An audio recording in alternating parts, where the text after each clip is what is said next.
Hello students, இன்னைக்கு நம்ம 12th accountancy-ஓட 5th chapter 22nd sum என்ன பார்க்கலாம். Varun and Bharat are partners sharing profits and losses in the ratio of 5:4. They admit Damu into the partnership firm. The new profit sharing ratio is 1:1:1. Damu's share of goodwill is valued as 15,000, which he pays rupees 10,000 in cash.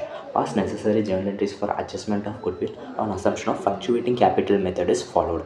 கொஸ்டின்லேருந்து என்ன சொல்கிறாங்க உங்களுக்கு பேசிக்காக இப்போ புரியும்ல. வருண் பரத் பார்ட்னர்ஸாக இருக்காங்க, அவங்களோட ratio 5:4.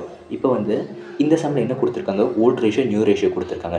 இந்த மாதிரி சம்மில் கொடுத்துருந்தா நம்ம ஃபஸ்ட்டு என்ன ஞாபகம் வச்சுக்கணுன்னா, அட்மிஷன் ஆஃப் அ பார்ட்னரில் வந்து குட்வில் எப்போவுமே சாக்ரிஃபைசிங் ரேஷியோவில் தான் வேல்யூ பண்ணணும். இப்போ வந்து ஓல்ட் ரேஷியோ நியூ ரேஷியோ கொடுத்துருக்காங்க, இதை வச்சு நம்ம சாக்ரிஃபைசிங் ரேஷியோ கண்டுபிடிக்கணும் ஃபஸ்ட் பாயிண்ட்டு. செகண்ட் என்ன, குட்வில் வந்து 15,000 ருபீஸ் இருக்குது. 15,000க்கு தாமு வந்து 15,000 பே பண்ணுறாரா இல்லை. அப்போ வந்து 15,000 வந்து 10,000 பே பண்ணுறாரு, 10,000 பே பண்ணல.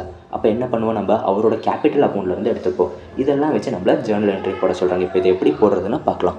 ஃபஸ்ட்டு வருணோட சாக்ரிஃபைசிங் ரேஷியோ என்ன கண்டுபிடிச்சிக்கலாம். Sacrificing ratio of Varun. இப்போ வந்து என்ன சொல்ல, வருணோட ஓல்ட் ரேஷியோ இருக்குது 5:4. அப்போது 5/9 ஃபஸ்ட்டு. அவரோட நியூ ரேஷியோ என்ன சொல்லியிருக்காங்க, எல்லாருமே 1:1:1. அப்போது அது 1/3. அப்போது 5 3s are 15, 9 1s are 9. அப்போ 9 3s are 27. 15 - 9 எவ்வளோ வரும், 6. 6/27. இதுவே வந்து சாக்ரிஃபைசிங் ரேஷியோ ஆஃப் பரத் எவ்வளோ. ஃபஸ்ட்டு பரத்தோட ஓல்ட் ரேஷியோ வந்து 4/9. அவரோட நியூ ரேஷியோ வந்து 1/3. அப்போது 4 3s are 12, 9 1s are 9 9 3s are 27. அப்போ 12 - 9 3, 3/27. அப்போ சாக்ரிஃபைசிங் ரேஷியோ எவ்வளோ வரும், 6:3. 6:3 வந்து என்ன சொல்ல, ஆர் நம்ம 2:1 எழுதலாம்ல, கேன்சல் பண்ண 3 டேபிளில் 1 டைம்ஸ் 2 டைம்ஸ். அப்போ வந்து சாக்ரிஃபைசிங் ரேஷியோ என்ன கண்டுபிடிச்சாச்சு. இப்போ வந்து பார்ட்னர் ஃபுல் அமௌண்ட்டை பே பண்ணுறாரா இல்லை. அப்போ வந்து நம்ம நெக்ஸ்ட்டு ஜேர்னல் என்ட்ரி பாஸ் பண்ணலாம். ஜேர்னலோட ஃபார்மேட் எப்பவும் போல் எழுதிக்கோங்க.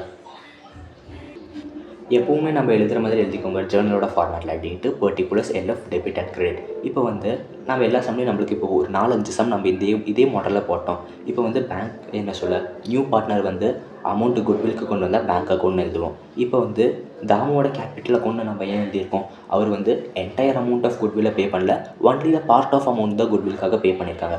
அப்போ வந்து பேலன்ஸ் வந்து அவரோட கேபிட்டல் அக்கௌண்ட்லேருந்து எடுப்போம். அதனால் தாமோஸ் கேபிட்டல் அக்கௌண்ட் டெபிட் 5,000.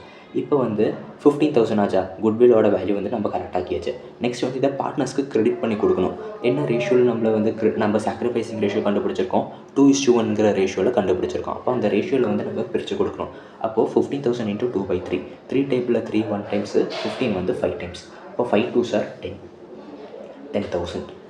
நெக்ஸ்ட்டு வந்துட்டு பரத்துக்கு நம்ம எவ்வளோ, 1/3. 3 டேபிளில் 3 1 டைம்ஸு, 15 வந்து 5 டைம்ஸ். 5 1s are 5, 15, 5,000. அப்போ வந்து இப்போ ஜேர்னல் என்ட்ரி என்ன பொருள், bank account debit, Damu capital account debit, to Varun capital account, to Bharath capital account. எப்படி நம்ம இந்த 10,000 5,000 போட்டிருக்கோம் புரியுதுல. சம் அதோட முடியுது. ஏதாச்சும் டவுட் இருந்தால் கமெண்ட் பண்ணுங்கள். தேங்க்யூ.